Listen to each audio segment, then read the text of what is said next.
Hello everybody and welcome back. My name is Kari and today I'm doing my January wrap-up. I read a lot of books in January. I suppose I could look up how many, except I don't really care right now. So let's get into it. We are going to start with the 7 that I read on audiobook. So depending on how ambitious editing me is, there may or may not be a picture on the screen somewhere around my head. But we'll see. So, number 1, The Dead Wake by Erik Larson. I gave this one 3 stars. It is about the sinking of the Lusitania. Ship in World War I, got sunk, lots of people died, America got pissed, so we decided to join the war. Like 2 years later, we did not move quickly in World War II, very isolationist policies. Whether or not that's a good thing is undecided and probably depends on which war you're talking about. But anyway, I think it was a good book. I would have liked more about, I guess, the impact of it. And more about the ship specifically.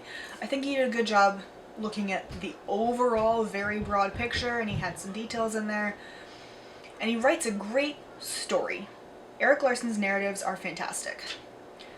This book just didn't really strike me as anything other than almost a textbook on the Lusitania.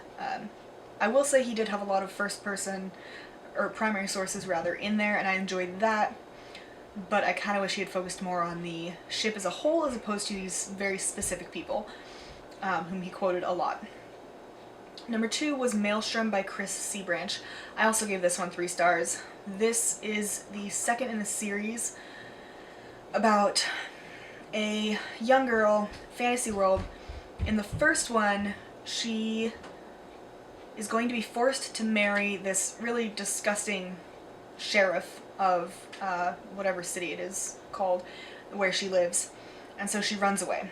There's several conflicting gangs, or the equivalent of, and they're all pirate gangs because it's a chain of islands, the main place where this world is, or the main place in the world where this particular series takes place. She ends up falling in with the 21 Butterflies, which is, at the time, an all-girl group. I gave this one 3 stars because the writing was really choppy and brusque, largely. I also didn't love how he portrayed our main character figuring out her sexuality. It sounds like she's bi, but A, she's written by a dude, B, she's written by apparently a really straight dude, and C, it just felt cringy, so I didn't love that. Really didn't love that. We'll see how it goes, but the other big problem I had with this was when I looked the author up, nothing bad, just that this is the second book in his I'm going to write 6 novels in 6 months kick. Which would explain the bad writing and the lack of grammatical editing, to be perfectly honest.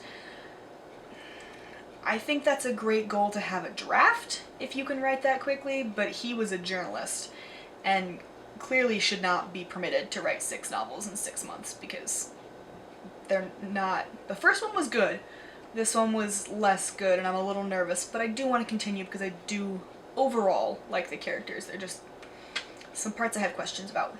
3, Sky Beyond the Storm by Sabathir. I gave this one 3.75. Was real nitpicky on this one. Not necessarily for anything that I could really pinpoint though. Sky Beyond the Storm is the 4th in the Ember and the Ashes quartet. It is now finished, and I will say she did a great job of just making you care about all of these characters and then killing you. Slowly. In pieces. That said, it was just sort of... There were bits of it that I didn't actually care about. And there were bits that I think could have been done differently, and probably should have been, or where I wanted more, or where I didn't care as much. It was a good book. And I definitely recommend the series, which I realize is changing my tune from last year when I said I probably would never read it, but I got bored. Turns out it's really good. The series overall for me is definitely a strong 4 stars. It's excellent. This last one was just kind of not pinpointable, not necessarily my favorite. Let's see, the next 2 were Warriors Into the Wild and Warriors Fire and Ice by Aaron Hunt. I gave both of these 4 stars. These are a, I don't know, middle grade series about cats. These cats live in 4 clans within sort of the human worlds, but they live in the forests outside of suburban areas, kind of a thing. 4 clans. They're always kind of, you know, bickering, trying to figure out the truces for territories and stuff like that. And so you get to see the politics on these cats, and you get to see how they hunt, and I mean, you learn little tidbits about cat behavior, which I think is really fun. But I also just really enjoyed talking cats as a premise. My friend Chelsea also loves this series. They were some of her favorites when we were younger, and she still loves them. So, again, I got bored and thought, you know what, let's listen to them. So I did, and they were really good. Then I read The Lost Heir by Tui T. Sutherland and gave that one a 4 as well.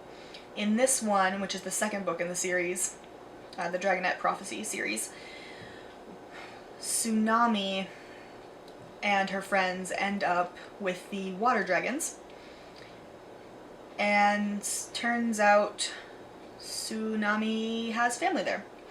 But there's a lot of politics and things she doesn't understand, so she has to figure out how to find herself, protect her friends, and make things better all at the same time, which is a lot for a young dragon. However, I do think it was really fun. Like I said, I gave it a 4 stars. And then the last one I read on audio... No, I didn't read this one on audiobook. I read this physical copy, but my uncle lent it to myself, Erica, and Lon. I read it first, and now I think Erica's reading it. I'm not really sure, but I don't know where she put it. And that is the autobiography of Kari-ng Janeway. Now, let me be abundantly clear. I thought this was an actual autobiography of an actual real living, breathing, probably dead by now human. It's not. It is an autobiography of a fictional character from Star Trek, who I have never heard of in my life. So Kari-ng Janeway apparently is this woman who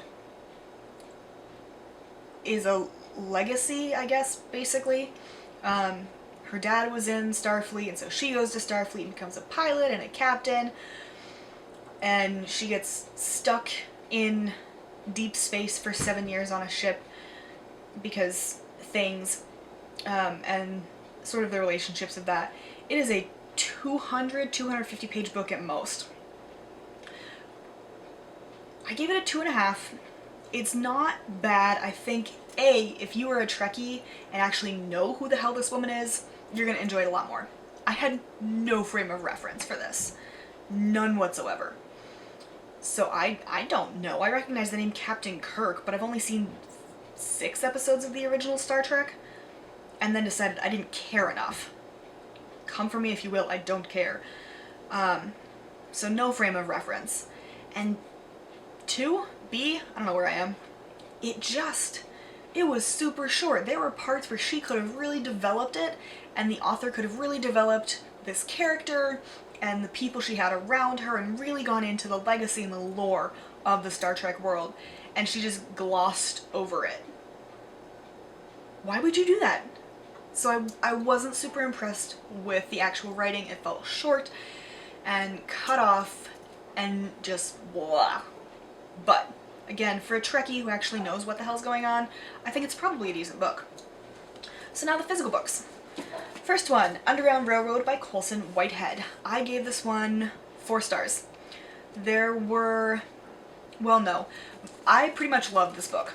I loved the way it took the Underground Railroad idea of a network and worked that in with an actual railroad underground, which, in case you didn't know, was not a thing. It was just straight up a network. They used wagons and running and stuff like that.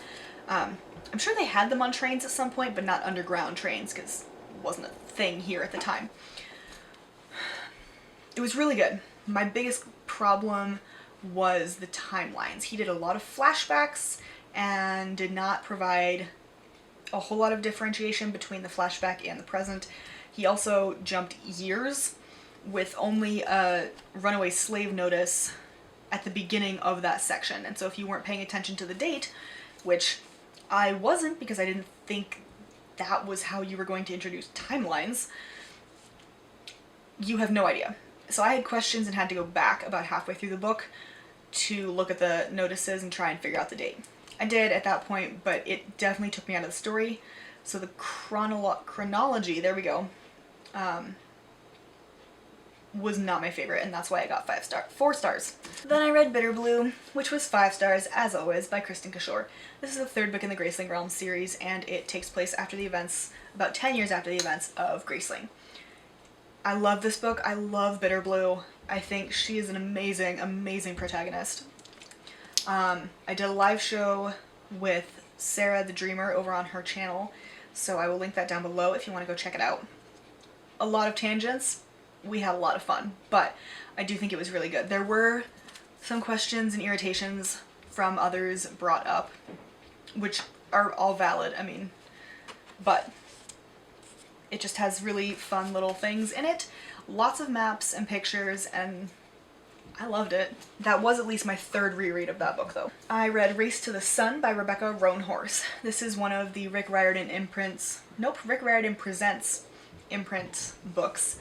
This is a story about Navajo mythology. So we have our main character. I should really remember her name. Najoni Begay. There is a pronunciation guide in here. Najoni? That sounds right. Yeah, Nijone. Nijoni. Yeah, I'm right. I'm not losing my mind.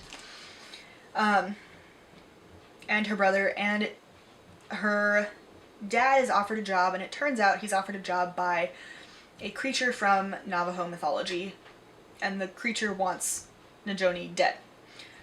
Obviously, she and her brother go on the run to avoid that and protect their father and try to, not die and save the world.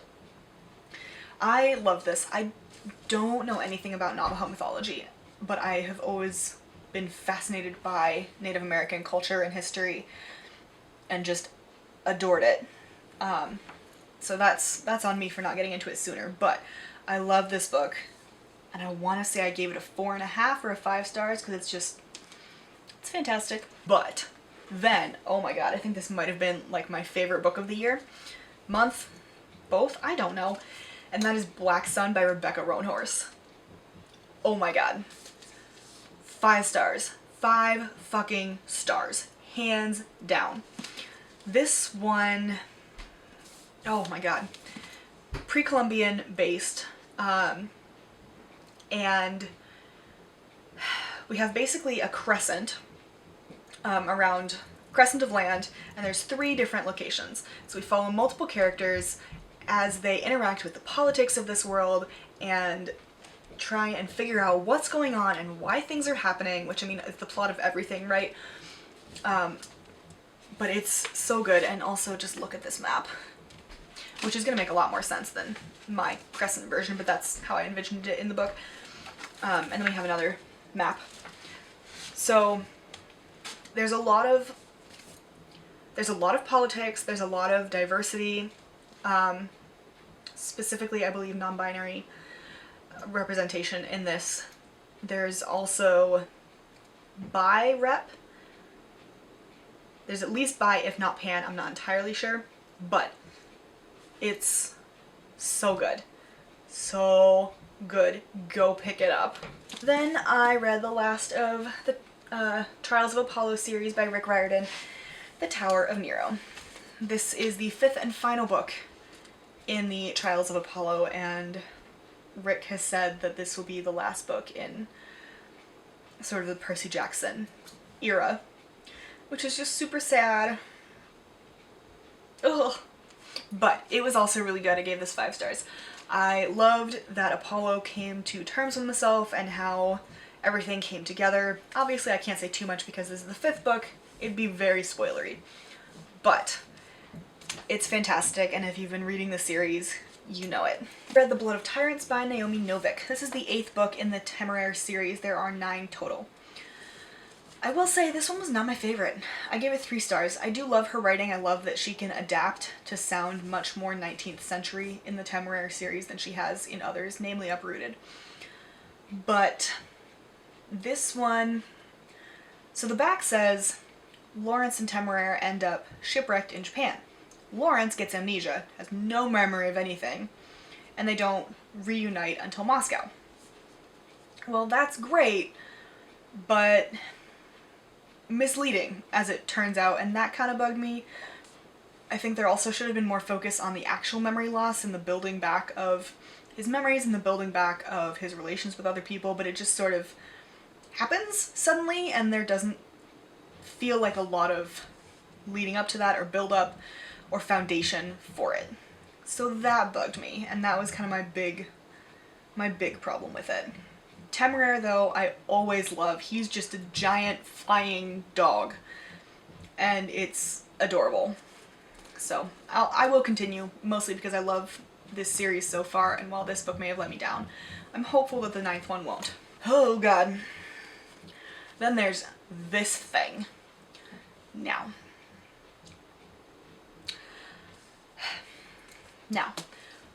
I read this on audiobook.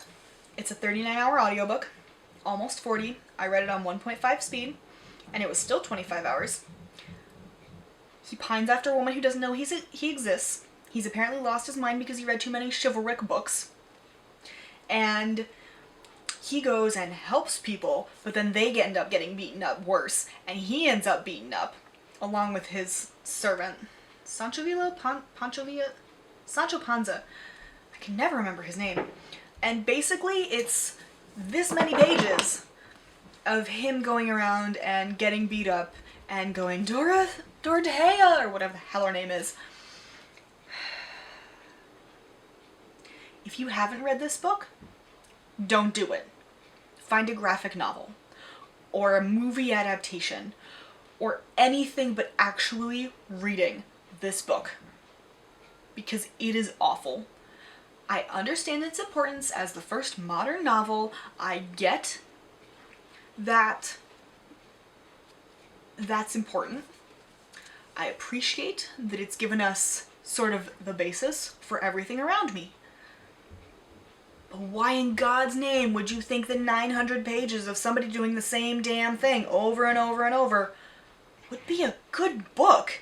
It's the definition of insanity, and I mean, for that point, he's clearly insane because he does the same damn thing over and over and expects different results. But this was a colossal waste of my time. Last book I have is Ash Princess by Laura Sebastian. Technically, at the time of filming this, I haven't finished it. I have 300 pages left, but I will be finishing this tonight because I don't want it rolling over into February. This is a story about a girl whose kingdom was conquered, and she is kept around as a trophy, basically to trot out and punish when needs be. I have a couple of hesitations, I guess I'll say, in that our main character is one of the conquered people, obviously, and that conquered people has darker skin than the invading people, who are very, very white and blonde. The author is white, which is my hesitation. So far, it seems like it's not based on race, and they're not trying to obliterate them because of that. But it doesn't feel great. So I don't know. Other than that, I really like the book. I do want to give it the rest of it though and see. So I will let you know when I finish it how I feel. I finished Ash Princess on the 31st, and I did like it. I think I gave it a 3.5, 4 stars overall. Having done some research and looked more into it.